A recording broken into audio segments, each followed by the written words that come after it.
lo que estábamos viendo es que toda esta pluralidad de corrientes en la psicología se veía de dos formas, de una forma positiva y de una forma negativa. Quienes lo veían de una forma negativa decían que la psicología tenía que estar unificada en una misma corriente y que esto no sucediera era un problema que había que superarse. Por eso buscaban una corriente en particular que sea superadora del resto de las corrientes. ¿Bien? Por otro lado, había quienes decían que encontrar una corriente superadora era un problema, que no era lo mejor para la psicología y que esto hacía que se cometieran tres errores. O sea, que había otro grupo de personas, hay otra postura que critica la hegemonía de la corriente principal y que dice que quienes sostenían la idea de que haya una corriente principal cometían tres errores. ¿Bien? Ahí es donde me quedé en el mito anterior. Por un lado, minimizan o no tienen en cuenta diferencias importantes entre los diferentes abordajes psicológicos. Entonces, si la idea es todas las corrientes, toda esa pluralidad de corrientes, unificarlas y establecerlas bajo una misma corriente superadora, se minimizan las diferencias que hay, porque son muy diferentes las distintas corrientes, se minimizan esas diferencias y no se tienen en cuenta. El segundo error es que no consideran abordajes científicos legítimos los que parecen estar fuera de la corriente principal. Entonces, si hay una corriente principal, el resto se tiene que subordinar a esa corriente principal, las que queden por fuera van a decir que no son científicas o que no son legítimas. Eso es un segundo error. Y el tercero es que exageran la importancia explicativa de los abordajes científicos que están dentro de la corriente principal. Entonces, para que esta corriente principal sea la principal y sea superadora, exageran el valor que tiene esa corriente principal. ¿Bien? Esos son los tres errores que dicen que cometen.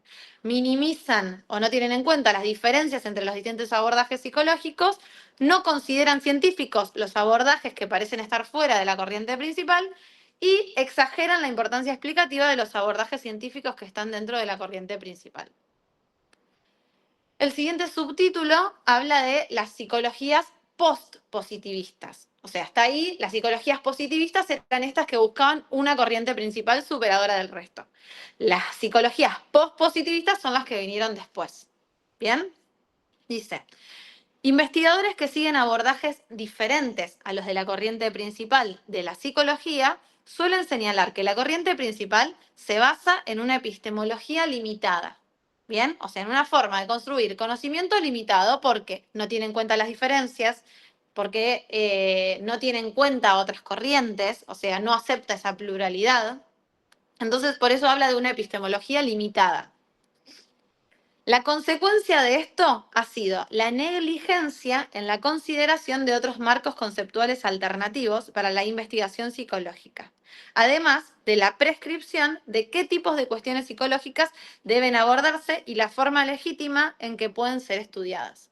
Entonces, esto tuvo como consecuencia que no se tengan en cuenta abordajes de la psicología que sí existían hasta ese momento, que además se decida qué es lo que va a abordar la psicología de forma muy limitada, o sea, que no se permita una pluralidad de lo que va a abordar la psicología.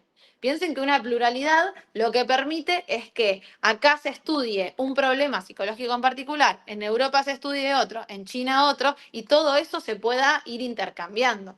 ¿Bien? Bien, y la forma en la que hay que investigar también limita, o sea, no permite que haya distintos métodos. La ciencia es una actividad no unificada, dice Talak, plural, que adopta bases teóricas y filosóficas diversas y utiliza un rango de métodos diferentes. Lo mismo ocurre en la psicología. Las corrientes alternativas no rechazan la ciencia, sino que proponen otros modelos que irían más allá de la estrechez que impone la homogeneización de la corriente principal. Entonces, ¿qué quiere decir esto último? La homogeneización de la corriente principal sería todas las corrientes unificadas en una misma, ¿bien? Que en todos los países, en todas las culturas, se estudie de la misma manera, los mismos problemas y demás. Eso sería una homogeneización. Lo que dicen quienes defienden la pluralidad es que eso haría una ciencia estrecha, una ciencia limitada. ¿Bien? No es que no defiendan la ciencia, no es que quieran que sea una disciplina menos científica, como decían los positivistas, sino que les parece que es negativo que haya una única corriente como corriente principal. Las corrientes pospositivistas se interesan centralmente en los significados, en la comprensión y la interpretación, en el contexto cultural y en la subjetividad. Bien, son cosas que no tienen en cuenta las corrientes positivistas. La subjetividad, el contexto, la cultura. Buscan promover el diálogo entre los diferentes enfoques y la corriente principal a nivel de los conceptos y de los métodos, a fin de incluir nuevas ideas y formas de pensar dentro de la psicología y contribuir así a una psicología pluralista. Bien, entonces estas corrientes pospositivistas van a buscar que haya diálogo entre las distintas corrientes y así se puedan enriquecer. Bien.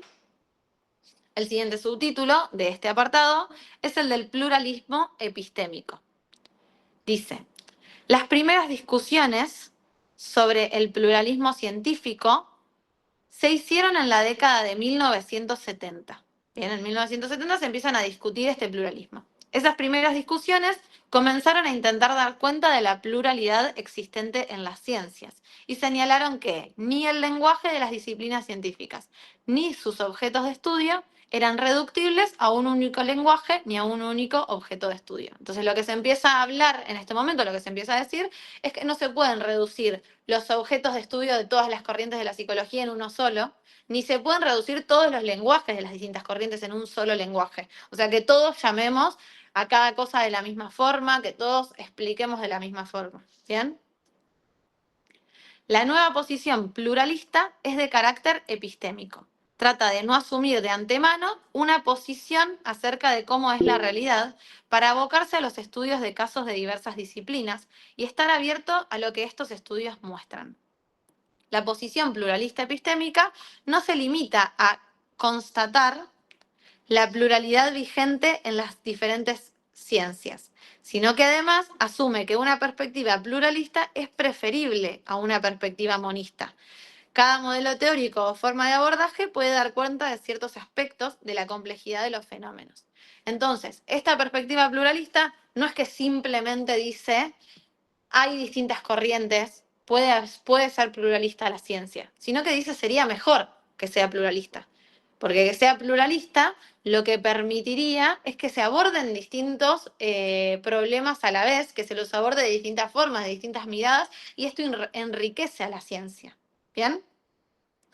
Sin embargo, los autores que destacan el papel de la dimensión política y ética en la producción del conocimiento no estarían de acuerdo con todas las tesis del pluralismo epistémico. La opción por ciertas valoraciones políticas, de género, etc., de algunos abordajes teóricos y metodológicos que reforzarían el status quo y un orden social dominante injusto, invalidarían los conocimientos producidos en relación a ciertos fenómenos y procesos psicológicos. Entonces, ¿qué va a decir acá? Sí, pluralismo de corrientes, pero no de cualquier corriente. ¿Bien? Es no aceptar corrientes que lo que busquen es mantener el status quo, que lo que busquen es mantener la desigualdad de género, la desigualdad económica, o sea, no sostener esas investigaciones que se realizan para poder justificar una desigualdad de género, una desigualdad económica. ¿Bien? Como empezar a tener en cuenta también la política y la ética que está detrás de esa corriente en particular y no aceptar a cualquiera porque sí, sino también tener eso en consideración. ¿Bien? Al analizar el etnocentrismo de la ciencia moderna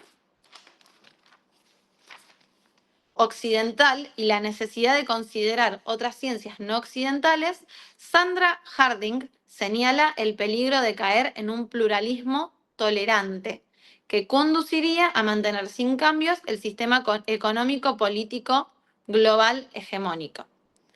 Entonces, Sandra Harding dice, si nosotros hacemos esto de aceptar cualquier corriente, aceptar cualquier teoría, porque hay un pluralismo y hay que aceptarlo, corremos el riesgo de caer en un pluralismo tolerante, que lo que haga es seguir sosteniendo este sistema económico, político, global, hegemónico que genera tantas desigualdades. ¿Bien? Ese es el riesgo que se corre si aceptamos a cualquier tipo de teoría.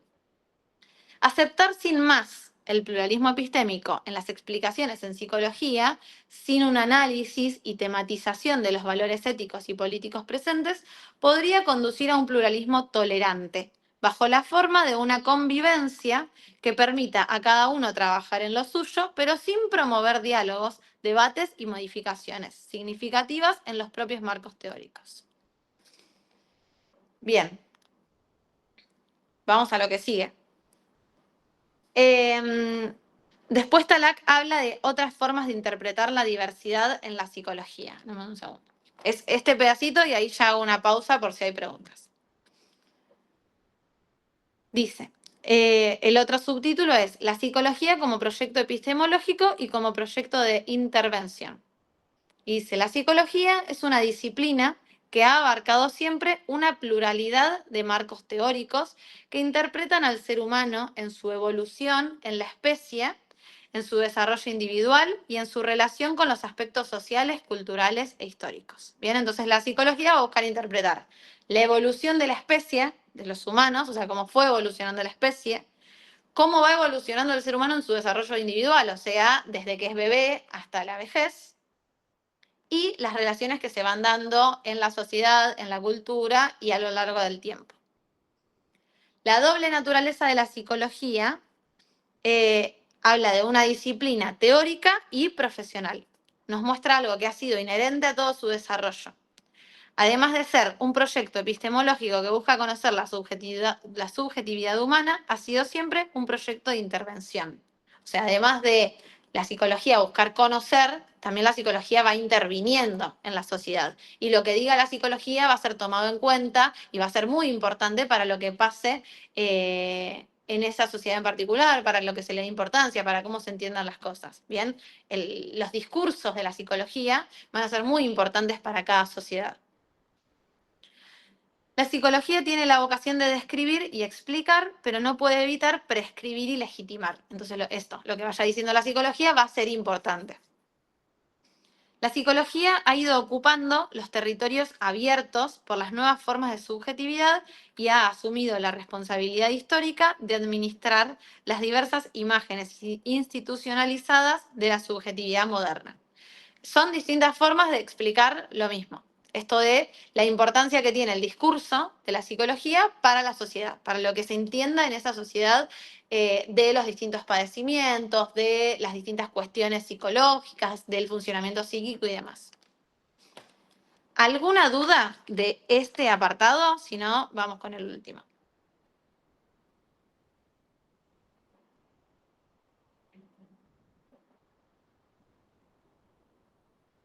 Ah, estoy agotada.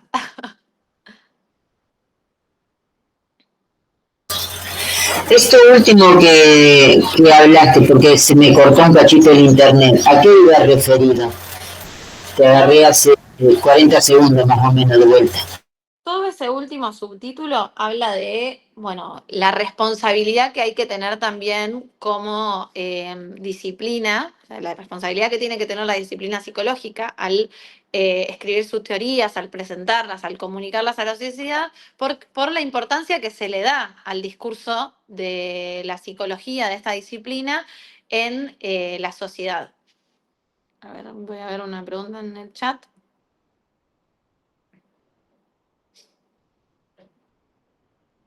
Bien, el positivismo lógico va a ser el que va a buscar que la ciencia sea una ciencia unificada.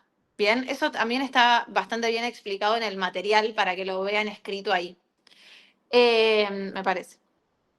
Pero eso, va a ser este movimiento de la psicología, este movimiento de la ciencia en realidad, porque el positivismo es de toda la ciencia en general, que va a buscar que sea una ciencia unificada, que esté unificada bajo una misma corriente, que tenga el mismo método, o sea que en todos lados para las investigaciones en psicología se utiliza el mismo método, se investigan los mismos problemas y demás. Y el pluralismo epistémico, el que va a decir que en realidad tenemos una gran pluralidad de corrientes y que esto es valorable porque el objeto de estudio que tiene la psicología también es muy plural, porque los seres humanos somos muy diferentes en todo el mundo y las culturas también, entonces es importante poder tener un pluralismo epistémico. Bien. Valen dice, yo quería saber más del pluralismo tolerante, entiendo que avalaba o sostenía cualquier teoría, pero no enganché en qué repercute eso. Bien. Avalar y sostener cualquier teoría sin tener en cuenta los intereses políticos y lo ético de esa teoría en particular, podría generar que ciertas teorías sigan sosteniendo el sistema económico, político, hegemónico, desigual que existe en el mundo. O sea, en el mundo tenemos un sistema económico, político y bla, bla, bla, que genera muchas desigualdades, que genera desigualdades de género, que genera desigualdades económicas, desigualdades sociales, étnicas y demás. Y hay ciertas teorías, hay ciertas corrientes que lo que buscan es sostener eso, buscan justificar. Entonces generan, esto lo vamos a ver mejor con la epistemología feminista, generan una teoría que explique por qué las mujeres son menos inteligentes que los hombres o por qué, no sé, esto, los hombres son mejores que las mujeres y se genera toda una teoría para justificar una desigualdad. Bien, una desigualdad de género que es algo social, que es algo cultural y no es algo que exista de verdad. Como el racismo, por ejemplo, que se justificó tantos años. Exactamente. El racismo se justificaba porque las personas de piel morena eran inferiores. Bien, y se realizaban un montón de teorías que mostraban cómo las personas de piel morena eran inferiores. Entonces así se justificaba el racismo. Si nosotros aceptamos cualquier teoría, corremos el riesgo de aceptar ese tipo de teorías y seguir sosteniendo un sistema que oprime realmente a muchos. ¿Bien? Entonces, no cualquier teoría, sino también entender cuáles son esos intereses políticos y cuál es la ética de cada corriente, para no caer en un pluralismo tolerante que tolere cualquier cosa. Bien, vamos con el último apartado, que se nos va la hora. El apartado número 5 es el de los aportes de la epistemología feminista. Tiene un título todo largo que lo pueden ver en el texto.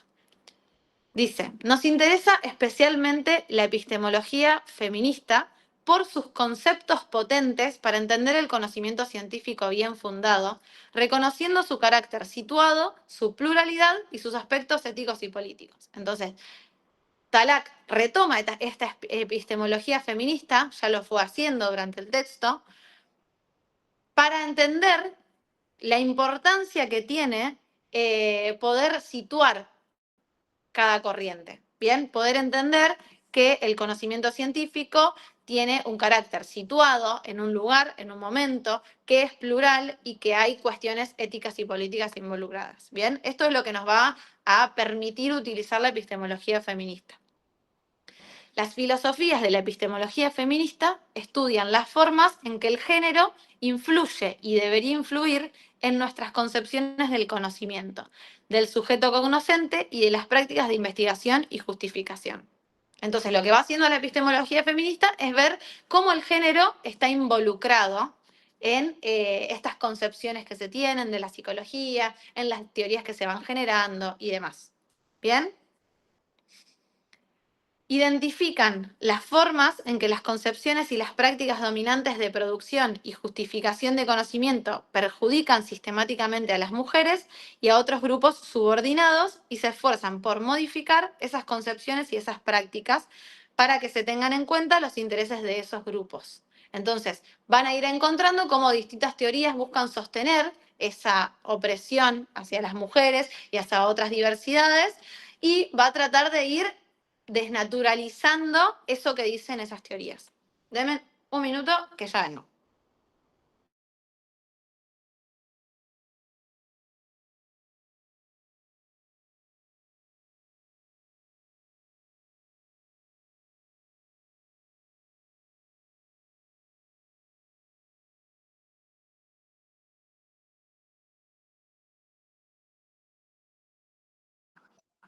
Bien. Maggie me pregunta por chat privado, ¿pasó algo? No, no pasó nada, tenía que abrirle la puerta a mi familia. Sigo. Entonces, repito esta última parte, así la puedo explicar mejor. Dice, la epistemología feminista identifica las formas en que las concepciones y prácticas dominantes de producción y justificación de conocimiento perjudican sistemáticamente a las mujeres. Entonces, estas corrientes que buscan ser las corrientes principales o estas corrientes que están sustentadas por modelos políticos y un modelo económico muy importante y dominante, lo que van a hacer es justificar conocimientos que perjudican sistemáticamente a las mujeres. ¿Bien? Eso es lo que busca identificar la epistemología feminista.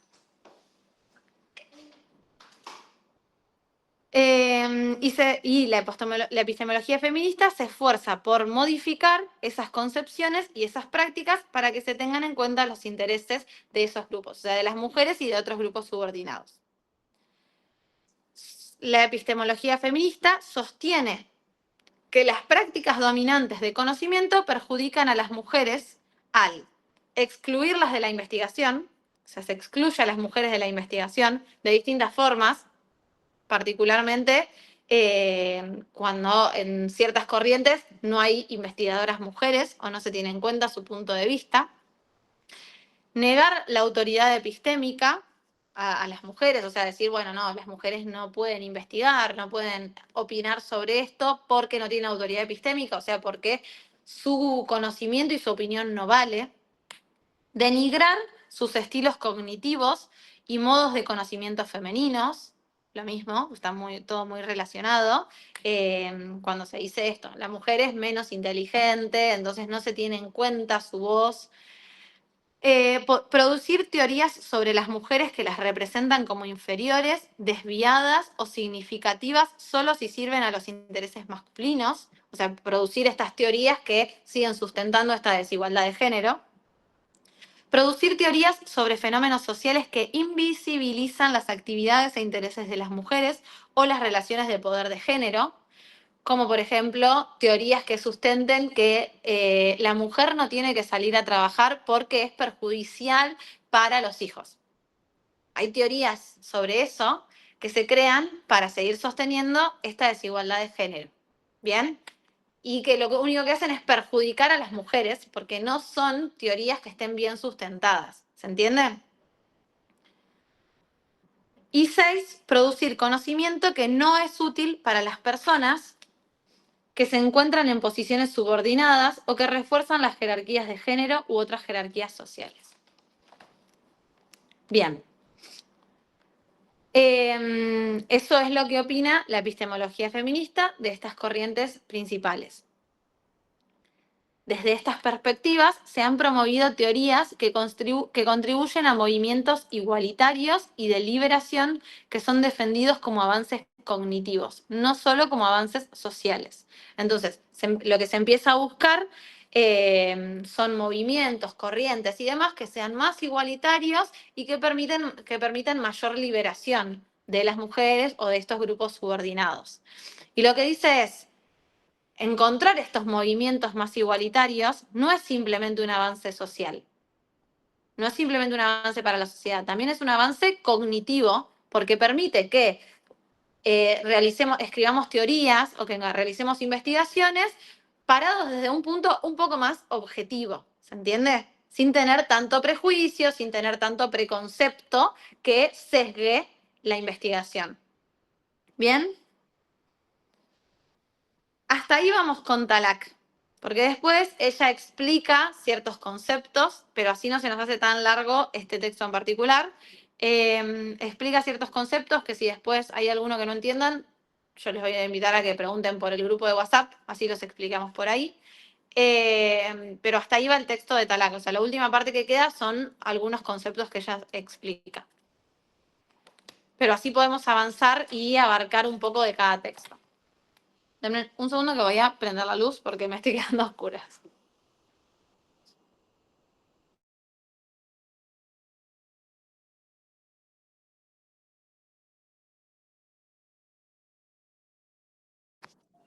Ahí va. Ya no veía el cuaderno. Bueno, ¿dudas hasta ahí de lo que fuimos viendo con Dalak?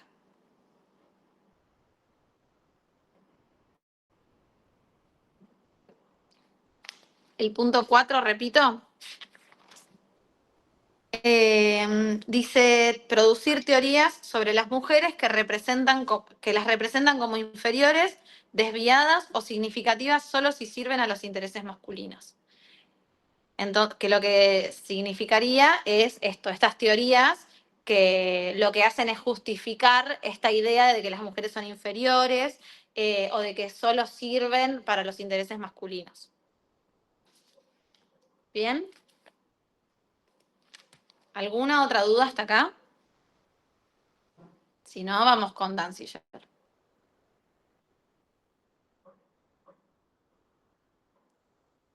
Bueno. Y todas esas corrientes se sostienen hoy en día y muchas sí, lo que van variando la importancia que tienen. Pero sigue habiendo un pluralismo en todo el mundo, o sea, sigue habiendo muchísimas corrientes diferentes, las cuales van evolucionando cada una por su cuenta, y se les va dando más importancia o menos importancia según el momento. ¿Bien? Bueno, vamos con Danziger. Vamos con el texto de Nombrar la mente. ¿Bien? Ya estoy agotada. Bueno, el primer subtítulo el primer apartado de Danziger se llama Psicologías Alternativas.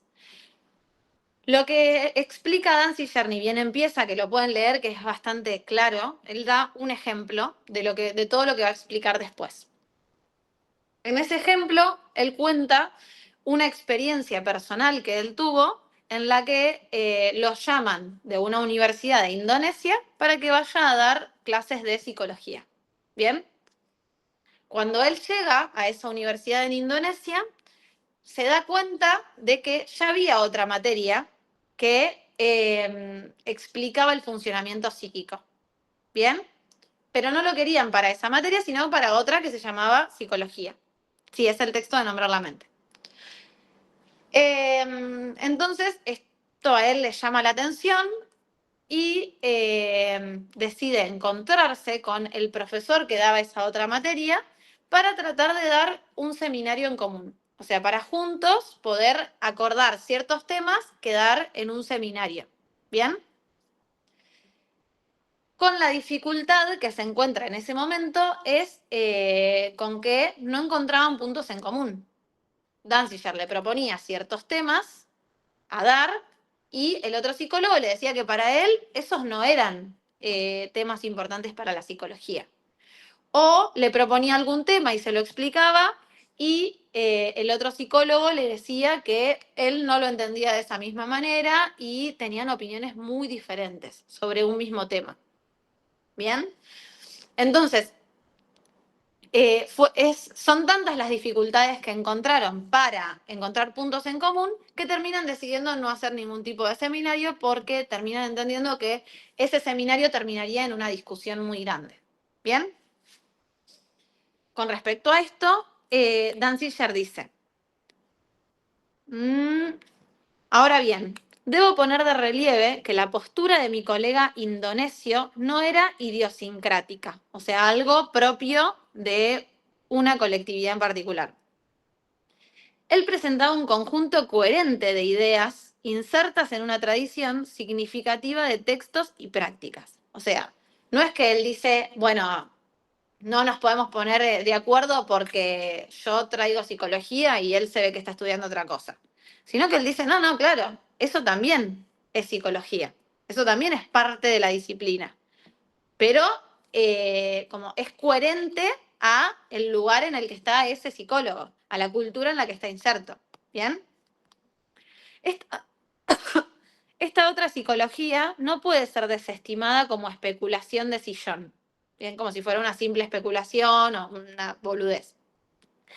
seguramente era una disciplina en el doble sentido del término, como un cuerpo sistemático de conocimiento y de prácticas estrictamente reguladas. O sea, lo que él dice es, no, yo no lo puedo desestimar lo que él me está diciendo.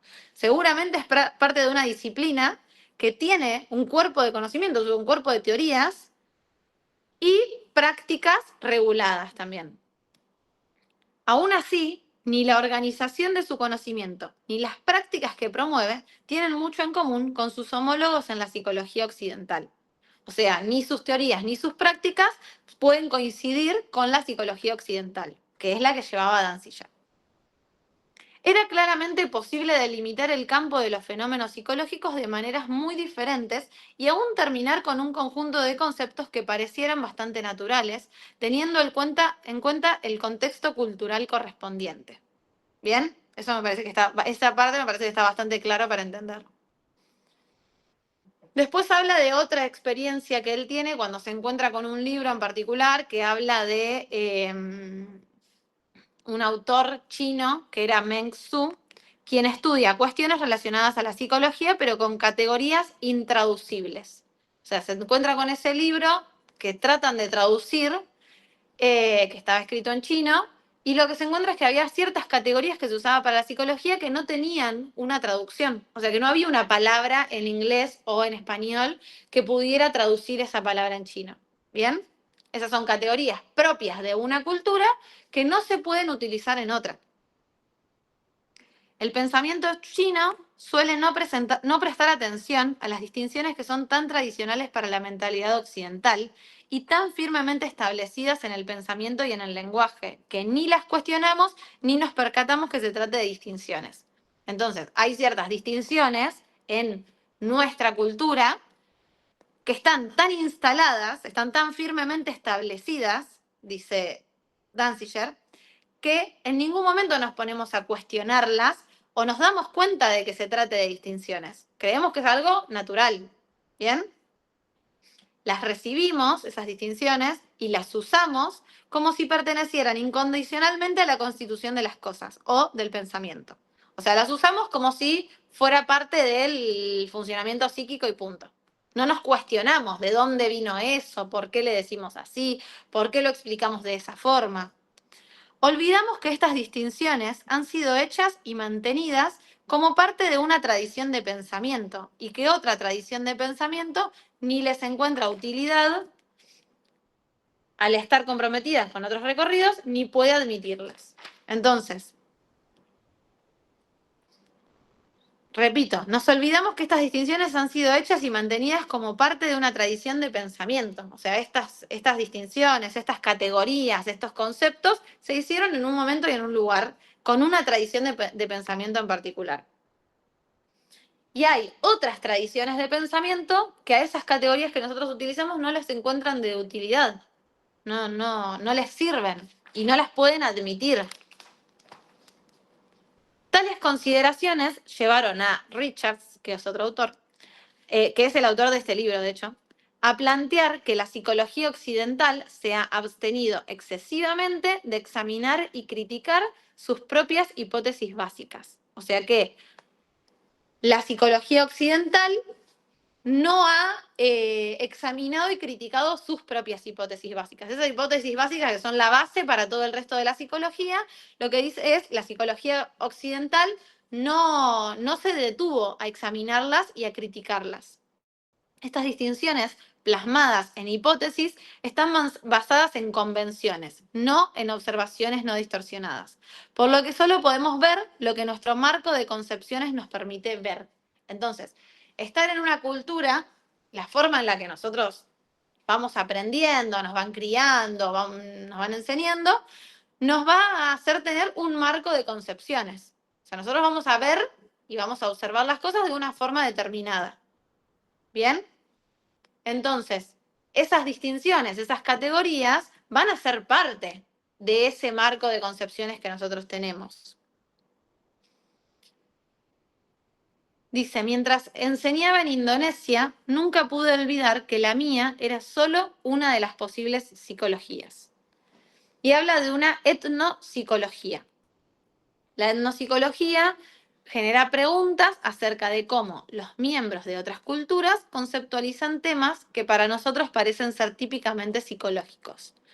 Los estudios etnopsicológicos han producido una gran cantidad de evidencia que coincide en la no universalidad de algunas de las distinciones básicas que forman el esqueleto conceptual de nuestras propias convenciones respecto de la clasificación psicológica.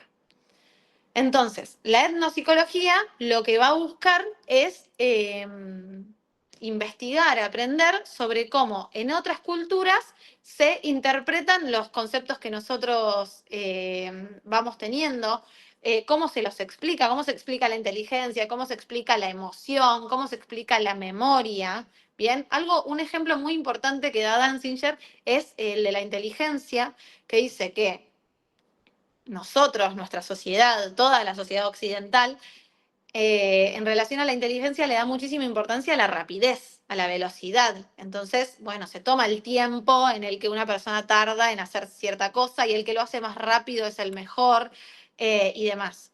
En cambio, en Indonesia, en relación a la inteligencia se le da muchísima importancia a quienes tienen más cautela y más prudencia. ¿Se entiende esa diferencia como en contraposición de, bueno, una cultura que le da muchísimo más importancia a la velocidad y otra que dice, bueno, son más inteligentes los que son más cautelosos y prudentes?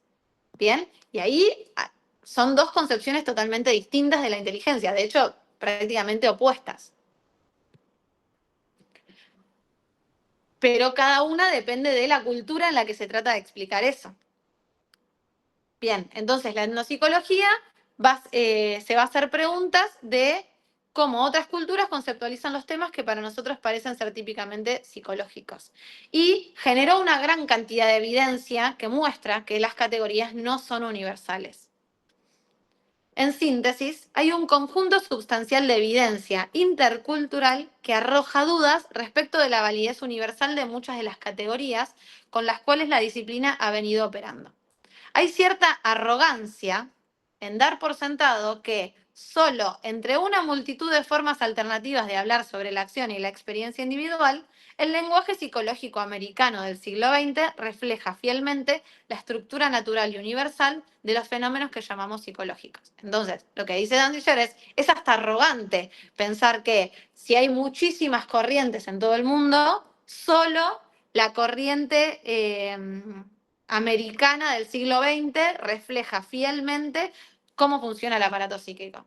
¿Entiendes? Es hasta arrogante pensar que esa corriente, o sea, la corriente americana del siglo XX, va a ser la que mejor explique. ¿Por qué sería así? ¿Por qué explicaría mejor que las otras? Bien, ese es el primer apartado de Danziger. ¿Alguna duda? Yo me entusiasmo y voy. Así que ustedes frénenme.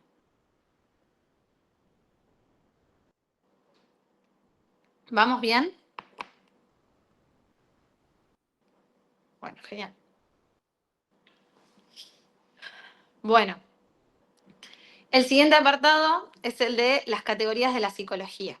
Dice, las categorías en cuestión no fueron inventadas como consecuencia de la investigación empírica. Estaban allí antes de que nadie las usara para identificar los objetos de los estudios empíricos. Por ejemplo, dice, esto para explicar lo anterior, los psicólogos no inventaron... Discúlpame, ¿te puedo hacer una pregunta? ¿Sí? ¿Qué antes de que cambies de tema, qué relación tiene las categorías, perdón, las categorías psicológicas con la psicología actualmente? Las categorías psicológicas son los conceptos que utiliza la psicología, como por ejemplo la categoría de inteligencia, la categoría de memoria, la categoría de percepción. ¿Bien? Lo que va a cambiar es cómo cada uno explica eso. Ok, muchas gracias. ¿Bien? Bueno. ¿Alguna otra duda antes de que avance?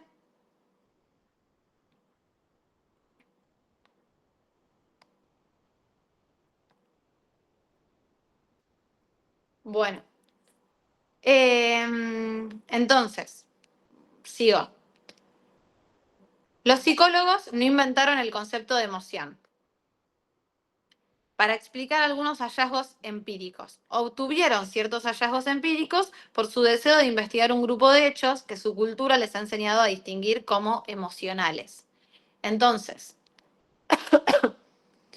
no es que se realiza toda una investigación para estudiar cierto fenómeno en particular y a eso se le pone el nombre de emoción, sino que por la cultura en la que viven esos psicólogos, hay ciertos fenómenos que se reconocen como emocionales y es a partir de eso que se busca investigar bien de qué se trata, ¿bien? Pero la emoción como tal es algo que ya existía en la sociedad. Simplemente se empiezan a realizar investigaciones para entenderla mejor, ¿bien? Cuando planteamos que la ciencia psicológica contribuye a nuestro conocimiento de las actitudes, los motivos, las personalidades, etc., asumimos que la realidad psicológica se divide a lo largo de las líneas indicadas por esta red aceptada de categorías. En otras palabras, la teoría psicológica opera sobre la base de algunos preacuerdos acerca de aquello respecto de lo cual la misma refiere. Entonces, esto es lo que veíamos hoy. Cada investigador que realice una investigación va a tener ciertos preconceptos y va a haber ciertos preacuerdos en la sociedad. Entonces, ¿cuáles son los fenómenos emocionales? Es algo que ya va a estar establecido en la sociedad. Simplemente se va a buscar investigar eso, pero ya con el preconcepto de qué es la emoción. ¿Bien? La denominación de las categorías psicológicas es realmente bastante arbitraria. O sea, el nombre que se le pone a una categoría psicológica es arbitrario. Los mecanismos de medición psicológicos generan productos a los que se les asignan nombres. ¿Bien? Ya termina otra vez la llamada. Bueno. Lo que le da un sentido particular a un término es el discurso, del discurso del cual es parte. Entonces va a ser muy importante de qué discurso forma parte cada categoría, o sea, de qué discurso de esa cultura en particular. Podemos comunicar observaciones empíricas aplicando una red de categorías preexistentes. Toda descripción empírica es una exposición que ha sido organizada en términos de ciertas categorías generales. Estas categorías definen qué es lo que está siendo observado. Para que una observación sea psicológicamente relevante e interesante, debe ser expresada en términos de categorías psicológicas. Bien. Voy a avanzar un poco para ir a lo más importante.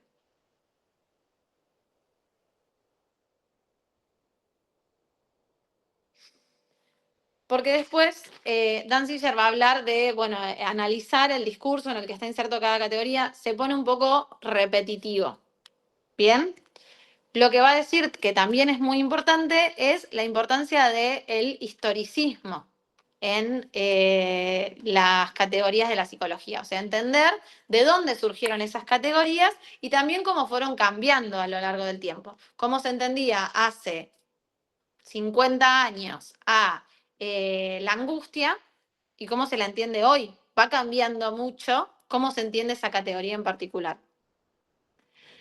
Y lo otro que él dice que también es importante es, paren que estoy yendo al apartado ese en particular, acá. Dice, para escribir la historia del lenguaje psicológico, primero, ¿cuáles son esas categorías? Las categorías son las categorías de la psicología, o sea, el nombre que se le da a cada concepto en particular. Dice, para escribir la historia del lenguaje psicológico, primero se debería saber cómo definir los límites de tal tema. O sea, para poder investigar cuál es la historia de la psicología, primero tenemos que pensar qué es lo psicológico.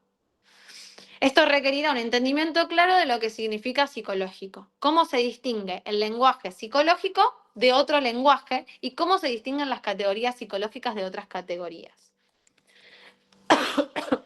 Entonces, ahí estoy en el apartado de perspectiva del libro. Para mí lo más importante de ese apartado es que Danziger habla de cómo se va estudiando la historia de la psicología, que es algo bastante complejo. ¿Por qué? Como veíamos hoy en el texto de Talak, a partir del siglo XIX, las psicologías, a partir de fines del siglo XIX, la psicología se establece como disciplina. ¿Bien? A partir de ese momento es muy fácil encontrar la historia de la psicología. porque es ver cómo esa disciplina se fue desarrollando a lo largo de los años. Pero si vemos de fines del siglo XIX para atrás, también podemos encontrar investigaciones referidas a conceptos psicológicos sin que haya una disciplina como tal. Pero ahí es más complejo ir rastreando qué sigue siendo psicológico y qué no. Porque mientras más atrás se va en el tiempo, más diferencia hay entre cómo se explica un concepto y cómo se va a explicar más adelante. ¿Bien? Entonces, lo que Danziger va a explicar, esto como para que puedan volver a ese apartado en particular, entendiendo a qué es lo que él se va a referir. Lo que él va a decir es, si nosotros vamos viendo la historia de la psicología, o sea, cómo se fue creando la psicología, cómo fue avanzando desde fines del siglo XIX hasta ahora, nos vamos a encontrar con las cosas bastante claras, o sea, vamos a encontrar fácilmente cuáles son las teorías psicológicas y cuáles no, porque está todo dentro de una disciplina. Pero si vamos más atrás en el tiempo, la psicología no existía como disciplina, pero sí hay teorías que podemos considerar psicológicas. Sí se hablaba de emoción, sí se hablaba de inteligencia, y quizás era la filosofía la que estudiaba eso, o eran otras ciencias, pero mientras más atrás nos vamos en el tiempo, más difícil es ir encontrando esa conexión con lo que termina siendo la psicología como tal. Eso para que tengan una idea de ese último apartado. Voy a volver, estoy en el texto, para ver las preguntas antes de que se corte. Hacemos otro Meet, si les parece. Lo que sí les aviso es que el siguiente Meet no se va a grabar. Perdón, Maggie, que es la parte que ya le toca a ella. Julie me pregunta cómo se estudia esa categoría psicológica. Esa categoría psicológica se estudia, bueno, hay distintas formas de estudiarlo. O sea, lo que estábamos diciendo recién es estudiar la historia de la categoría. Entonces, ¿cómo surge? ¿De dónde salió? ¿Por qué se le empezó a decir inteligencia a la inteligencia? ¿Por qué se empezó a considerar a la inteligencia como lo que es? Y también cómo fue cambiando esa concepción a lo largo del tiempo. Por otro lado, ¿cómo estudiar esa categoría? Continuando con investigaciones. Bien, continuando con investigaciones en relación a qué es la inteligencia, por ejemplo. Y Noelia me pregunta qué significaría cuando habla del ahistoricismo en general. El ahistoricismo es no tener en cuenta la historia y creer que un concepto, que una categoría es así y va a ser así siempre. Voy a ir a esa parte del texto para retomarlo mejor. Denme un segundo. Acá está. Dice, observar las categorías psicológicas con una perspectiva histórica se opone directamente a una de las características más profundamente arraigadas de la psicología moderna, su ahistoricismo. Entonces, la psicología moderna, lo que dice Danziger se caracteriza por ser ahistórica. En lo que se refiere a la historia en el sentido común, no se considera que tenga significación alguna para la investigación psicológica actual o para sus resultados. La razón más obvia para esto está basada en la deseada identificación de la psicología con las ciencias naturales. Esto es lo que veíamos hoy. Si la psicología quiere ser más parecida a las ciencias naturales, lo que va a resultar es que no tenga en cuenta la historia. Bien, porque las ciencias naturales no tienen en cuenta la historia de sus conceptos. Se supone que la investigación psicológica está interesada en objetos naturales, no históricos, o sea, objetos que son así y van a ser así para siempre. Esto se recuerdan de la universalización que decíamos. Entonces, la psicología va a buscar explicar, por ejemplo, cómo funciona la memoria. Y va a decir, la memoria funciona así, y funciona así en todos lados, y siempre va a funcionar así. Entonces, eso es entender al concepto de forma natural, pero sin entender que esa investigación se realizó en una cultura en particular, se les realizó a ciertas personas que su memoria funciona como funciona por la cultura en la que están insertos y que eso podría ser diferente en otros lugares o que podría ir cambiando a lo largo del tiempo. ¿Bien? Tomarlo como algo histórico es pensar que la memoria funciona así, va a funcionar siempre así y funciona así en todos lados. ¿Bien? ¿Se entendió?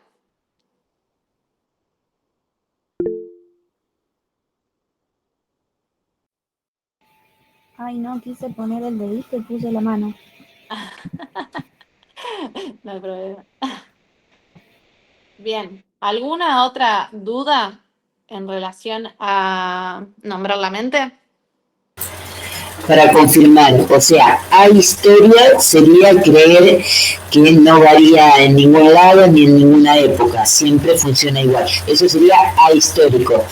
Historicidad es tener presente la psicología antigua para mejorar la actual. La parte del ahistoricismo sí es así como decís, Ra, pero la parte del historicismo en realidad es, bueno, hay dos formas de tener en cuenta la historia. Por un lado, tener en cuenta cómo surgieron las categorías. Bueno, está bastante relacionado una cosa con la otra. ¿Cómo surgieron las categorías? ¿En qué momento? ¿Qué estaba pasando? ¿Qué se buscaba responder cuando... perdón, si se corta el Meet, hacemos otro link y seguimos, porque nos falta un texto. Para que lo tengan en cuenta. Me perdí. Ah, bueno, esto del historicismo, cómo ver cómo surge cada categoría, en qué momento surge esa categoría en particular, por qué se la explica así, por, por la cultura en la que están. ¿Bien? Se va a explicar de formas diferentes en cada cultura. Entonces, eso es tener en cuenta el historicismo y después ver cómo se va desarrollando esa categoría a lo largo del tiempo, cómo va cambiando la forma en la que se lo entiende y demás. ¿Bien? ¿Alguna otra pregunta de nombrar la mente?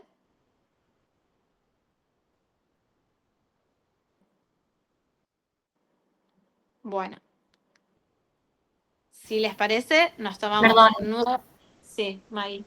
vamos a intentar que el próximo Meet se grabe. Así Ah, que nada, ahora cortamos y ya mando el link. bien, y nos conectamos en 5 minutos, recuerden, porque para grabarlo necesitamos eso. Eh, Eso, descansen, tomen agua, vayan al baño y ahora seguimos.